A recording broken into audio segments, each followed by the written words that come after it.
राजकारणात महिला म्हणून काम करताना काही कधी दुर्लक्ष, उपेक्षा म्हणजे जाणवली का? म्हणजे आता आत्ताचंच उदाहरण घ्या, काही महिलांची तिकीटं कापली गेली आता उमेदवारी देताना पक्षांकडून. मग त्या महिलांनी अश्रू ढाळले हे सुद्धा पाहायला मिळालं. मग महिला म्हणून काम करताना काय अनुभव होता? काय कठीण म्हणजे वाटलं तुम्हाला?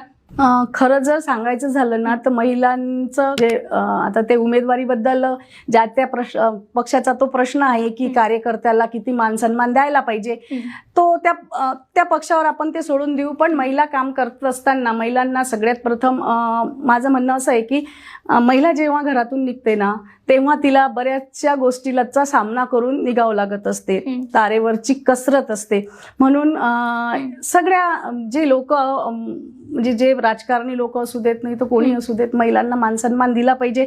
मी का असे ना, पण महिलांना मानसन्मान दिला पाहिजे. आणि ज्या अडचणी येतात आम्हाला त्याच्यासाठी आम्ही एवढं हे करत नाही. पण थोडंसं वाटतं की नाही, महिला आज ह्या देशाच्या पंतप्रधान सुद्धा महिला होऊन गेल्यात आणि वेळोवेळी महिलांनी सिद्ध करून दाखवलेलं आहे